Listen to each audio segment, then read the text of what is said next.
I'm Brock, I'm Andrew. And I'm Jeremy. and our customer segment is shoe stores.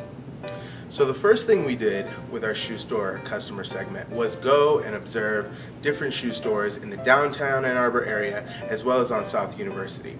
Some of the places we visited included Park Shoe Repair as well as Footprints on Main Street as well as Running Fit. We also had the opportunity to go to Birkenstock Ann Arbor, which you'll hear about later. So one thing that we thought about a lot before going to the shoe stores was, what does customer pain look like, or what does business pain look like? For shoe stores, pain can mean two very different things. The first thing we want to talk about is pain in terms of a problem that needs to be solved within the businesses. And then we looked at actual pain, and so they deal with customers who might have orthotic pain, who might be going to a doctor for a specific reason, and so we thought about ways that we might be able to help them in that area as well. We went to Footprints in Ann Arbor, and we found a lady that was suffering a lot of pain. The knees are not, it's just killing it all from there. And solving those Pay any problems. price. If it makes the pain go away, we'll pay any price. So it's Okay. good business to get. And we told her about Ann Arbor Park Shoe Repair,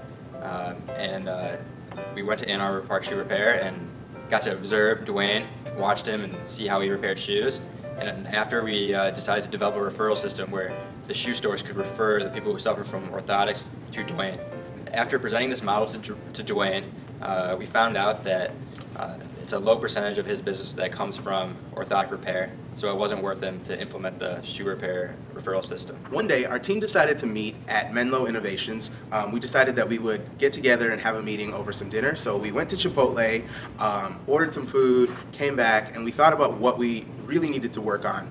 Brock decided a good idea for us would be to take a short quiz that's called 5 Dysfunctions of a Team. What we found after taking this quiz was that we did have a low commitment and we did have a high avoidance of accountability. So after we did our 5 dysfunctions of a team quiz, we decided that we weren't very happy with our project as the way it was, so we decided to pivot. So one of the first stores that we visited in Project 1 was Birkenstock on 4th Avenue.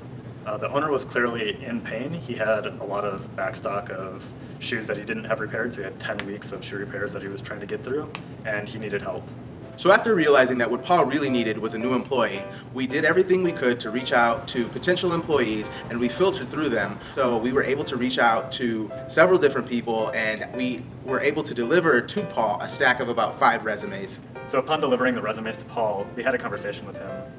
We were surprised to find that Paul was actually a little bit upset that we did this process, because even though we talked initially to Paul about wanting to do this, we never kept up with communications to let him know that we were implementing it.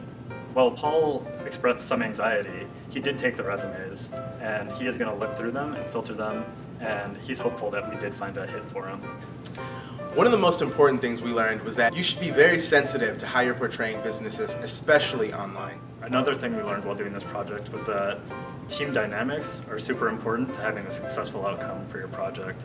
So picking the right people and making sure everyone is on board is key to success. We also learned that it is important to have very good communication.